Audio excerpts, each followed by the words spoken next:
The engines were winding down, signaling the end of the initial boarding phase for Transcontinental Flight 412, a non-stop red-eye to Frankfurt.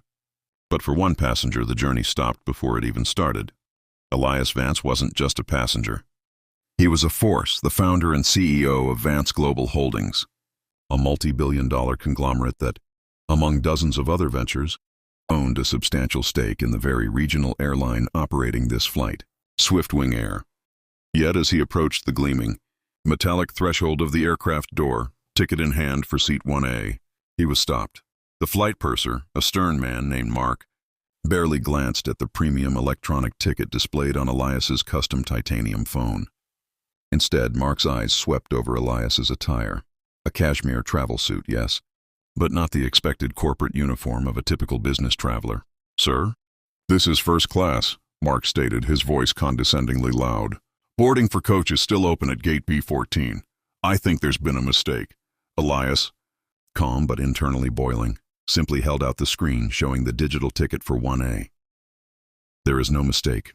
Mark, I am the passenger assigned to this seat." A small queue had formed behind him. Mark sighed dramatically, waving a hand at the pilot, Captain Roger Denton, who was standing right in the cockpit doorway.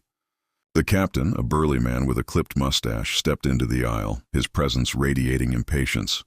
"What's the holdup here?" Captain Denton asked, his gaze settling dismissively on Elias.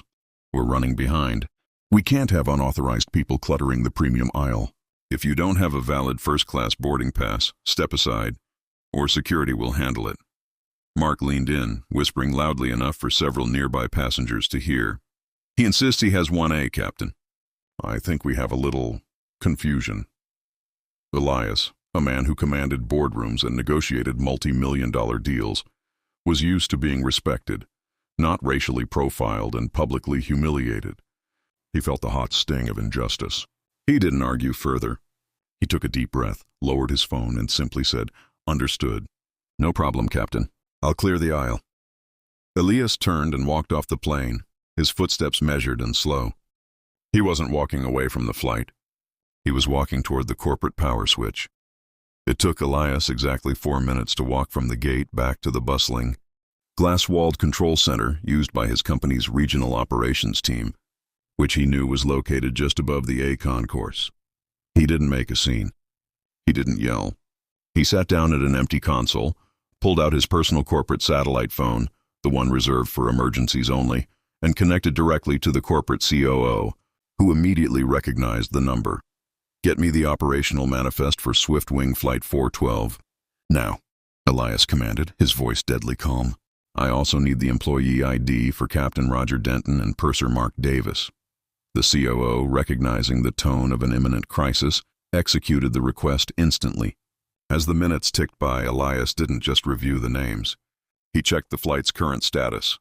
Doors closed, ready for pushback.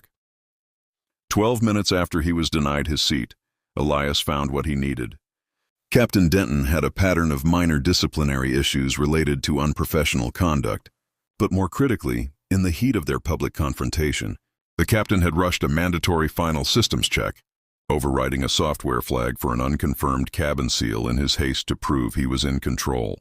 It was a minor, quickly fixable fault, but the violation of procedure in a moment of emotional distraction was a dangerous precedent. Elias looked at the screen, confirming the plane was literally moving away from the gate.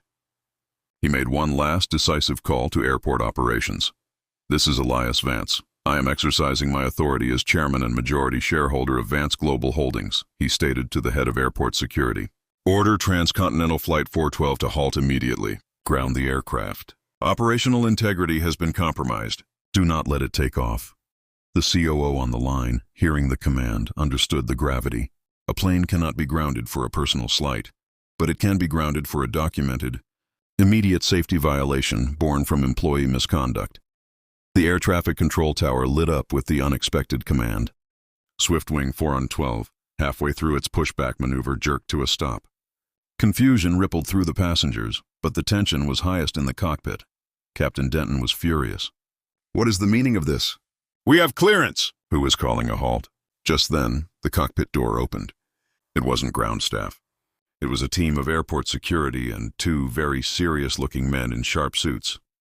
the airline's head of security, and Elias Vance, who had now been escorted straight onto the plane. Elias walked past the purser, Mark, who went pale as he recognized the man he had insulted now standing there with 2 security guards and an airline executive. Elias stopped directly in front of Captain Denton. "Captain Denton, the operational readiness of Flight 412 has been terminated," Elias announced, his voice carrying clearly down the silent aisle. "Your professional conduct and subsequent failure to adhere to mandatory pre-flight safety protocols, specifically overriding a non-conforming cabin seal indicator to expedite departure, constitutes a gross violation of your duty of care," Denton stammered. "Wait, who the hell are you? You can't just barge in here." Elias didn't raise his voice. He simply showed his phone, not the ticket, but the corporate ID and the live feed from the COO. "My name is Elias Vance. I am the chairman of Vance Global Holdings. This airline, and your job, falls under my direct corporate umbrella." He looked directly into the pilot's eyes. "Your unprofessional, racially biased conduct led to a distraction that compromised the safety of every person on this aircraft. You prioritized your prejudice over your procedure. Effective immediately, your contract is terminated. You are relieved of duty and escorted from the premises. The aircraft is grounded for a full procedural safety audit." As Captain Denton was stunned into silence and led away, Elias turned to the waiting passengers. "My apologies for the delay," he said simply. "A replacement crew is being organized now. Safety and operational integrity are paramount. We will be taking off as soon as the audit is complete." The passengers, who had witnessed the entire humiliating spectacle of the denial and the stunning confrontation that followed, erupted in quiet applause. Justice, it turned out, had a very decisive, very powerful voice.